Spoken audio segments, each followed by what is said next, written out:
Pesona si gadis desa, episode 105 dengan judul Antara Belayan dan Kehangatan. Selamat mendengarkan. Di Jepang, Kanita yang baru saja bangun terlihat bingung ketika mendapati tangan kekar yang sedang memeluk perutnya dengan sangat erat. Dia lalu mendesis lirih saat kepalanya tiba-tiba berdenyut nyeri. Sialan, siapa laki-laki ini? Berani sekali dia meniduriku di kamar ini tanpa meminta izin. Cari mati, batin Kanita kesal. Tak ingin terus berdekatan dengan pria asing tersebut, dengan kasar Kanita menyingkirkan tangan yang masih bertengger di perutnya. Setelah itu Kanita mencoba untuk bangun, tapi lagi-lagi dia mendesis saat denyutan di kepalanya semakin menguat. Jangan banyak bergerak dulu, semalam kau mabuk berat. Istirahatlah, ucap Ando tanpa membuka mata. Sebenarnya sejak tadi Ando sudah bangun, tapi dia sengaja pura-pura tidur karena ingin melihat seperti apa reaksi Kanita saat melihat mereka berada di atas ranjang tanpa busana. Ando mencoba bertaruh dengan dirinya sendiri kalau Kanita pasti akan langsung memakinya setelah mengingat kalau malam tadi mereka bercinta dengan sangat panas. Siapa kau? Dan siapa yang mengizinkanmu masuk ke dalam kamarku? Tanya Kanita jengkel. Dan kejengkelan Kanita semakin bertambah saat tidak sengaja melihat jejak kemerahan di bagian lengan atas tangannya. Brengsek, apa yang sudah kau lakukan padaku, hah? Beraninya ya kau meniduriku tanpa minta izin? Lihat saja, setelah ini aku akan langsung melaporkanmu pada pihak kepolisian dengan tuduhan pelecehan. Akan aku pastikan kau membusuk di dalam penjara. Dasar kurang ajar. Ando terkekeh saat mendengar ancaman Kanita. Benar dugaannya kalau wanita ini pasti akan langsung memakinya begitu sadar dengan apa yang mereka lakukan semalam. Masih sambil tertawa, Ando akhirnya membuka mata kemudian menatap Kanita dengan dalam. Nona Kanita, kau pikir bagaimana caraku bisa sampai masuk ke dalam kamar ini kalau bukan kau sendiri yang menyerahkan kuncinya padaku? Lagi pula kita sebelumnya tidak saling kenal. Tidak mungkin juga kan aku langsung tahu kalau kau menginap di hotel ini? Tanya Ando santai. Dia sama sekali tidak merasa tersinggung. Yang ada Ando malah merasa senang. Dia sangat terhibur melihat kemarahan di diri wanita cantik ini. Aku yang menyerahkan kunci kamar hotel ini padamu, tanya Kanita sambil menunjuk ujung hidungnya sendiri. Hahaha, bolanmu sungguh sangat lucu, Tuan. Kau pikir aku akan percaya dengan apa yang kau katakan barusan? Iya. Terserah kau mau percaya atau tidak, Nona. Yang jelas, aku bisa masuk kemari karena inisiatifmu sendiri yang memberitahukan nama hotel dan nomor kamar ini. Bahkan kau juga tidak ragu untuk membagi nomor sandi kamar ini padaku. Lagi pula ya, aku bukan pria kurang kerjaan yang harus mengemis agar bisa masuk ke kamar seorang wanita. Jadi tolong kurang-kurangi kecurigaanmu, Nona Kanita. Aku bisa ada di kamar ini karena kau yang mengundang.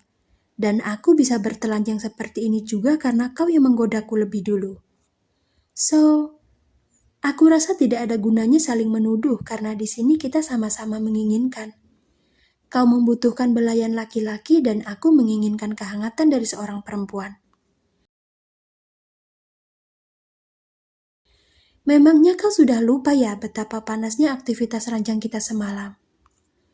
Jujur, harus aku akui kalau servismu sangat memuaskan, Nona Kanita. Kau juaranya membuat pria terbang melayang, jawab Ando seraya memperlihatkan satu seringai di bibirnya. Satu buah bantal melayang tepat di wajah Ando begitu dia selesai bicara. Siapa lagi pelakunya kalau bukan Kanita? Jika biasanya Kanita akan langsung merasa bangga setiap mendapat pujian dari pasangan ranjangnya, untuk kali ini tidak. Dia merasa amat sangat buruk. Pertama, dia tidur dengan seorang pria asing. Dan kedua, di pikirannya hanya ada Vedo sejak semalam. Kanita merasa kecewa, jijik, dan juga murka. Dia ingin membenci, tapi hubungan one night stand ini sudah terlanjur terjadi. Kau lihat, Vedo? Gara-gara kekejamanmu itu aku sampai mengundang seorang pria asing masuk ke dalam kamarku. Mungkin jika di hari biasa aku akan menganggapnya sebagai satu hiburan. Tapi untuk kali ini tidak bisa. Aku hanya menginginkan belayan darimu, Ved. Aku hanya ingin kau saja. Aku sangat merindukanmu, Vedo. Batin Kanita sedih. Tak ingin berlama-lama dengan pria asing ini, Kanita pun segera mengusirnya pergi dari sana. Dia tidak mau ada orang lain yang melihat kalau semalam mereka baru saja bercinta. Pergilah, dan jangan pernah muncul lagi di hadapanku. Kau benar-benar sangat kejam, Nona Kanita. Setelah apa yang kita lewati semalam, kau dengan dinginnya mengusirku pergi dari sini. Tidak bisakah kita sarapan bersama lebih dulu? Tenagaku habis setelah semalaman penuh kau kuras. Sahut Ando tak menghiraukan usiran Kanita. Dia terlalu betah berada di sisi wanita ini. Brengsek, umpat Kanita dengan kasar. Cepat pergi dari kamarku atau aku akan memanggil pihak keamanan hotel agar menyeretmu keluar dari sini. Cepat pergi. Ando lagi-lagi terkekeh mendengar usiran Kanita. Sepertinya wanita ini benar-benar sedang patah hati serius. Dan ini adalah pertama kalinya Ando menerima perlakuan buruk dari seorang wanita yang menjadi pasangan tidurnya. Sungguh, mood wanita ini benar-benar sangat buruk. Tapi Ando suka. Ya, di mata Ando kemarahan Kanita terlihat sangat menggemaskan. Belum lagi dengan wajah polos khas bangun tidurnya, membuat Ando merasa kalau dia sangat cocok dengan wanita ini. Nona, kau sadar tidak kalau sikapmu sekarang malah membuatku ingin menerkammu lagi? Sangat menggemaskan, goda Ando sambil mengerling nakal. Kau? Hardi Kanita sembari mengacungkan jari telunjuknya ke wajah pria asing tersebut. Namaku Ando, ucap Ando yang baru ingat kalau dirinya belum memperkenalkan diri. Oke, aku akan pergi dari sini. Tapi tolong izinkan aku untuk memakai kamar mandimu dulu sebentar. Tidak mungkin kan aku keluar dalam keadaan seperti ini? Nanti orang-orang pasti akan berpikir singa betina mana yang telah membuat pria setampan aku menjadi begitu menyedihkan. Kau tidak mau itu terjadi, bukan? Kanita mengeratkan kedua rahangnya. Dia lalu membuang muka ke arah lain saat Ando dengan tidak tahu malunya melenggang masuk ke kamar mandi dengan tubuh polos tanpa pakaian. Kanita kemudian menelan ludah saat tidak sengaja melihat beberapa luka bekas cakaran di punggung Ando. Seketika wajahnya berubah merah padam. Apa iya semalam aku benar-benar mabuk berat sampai mengajaknya masuk kemari? Separah itu, gumam Kanita yang merasa heran dengan kelakuannya sendiri. Saat Kanita sedang mengingat-ingat kejadian yang membuatnya bisa berakhir di ranjang bersama Ando, tiba-tiba Kanita kembali teringat percakapannya dengan Vedo. Dadanya langsung sesak dan matanya berkaca-kaca saat terngiang dengan ucapan Vedo yang meminta untuk melepaskan perasaannya. Pria itu bahkan dengan kejam bicara terus terang kalau hanya Lurilah yang dia cinta, bukan dirinya.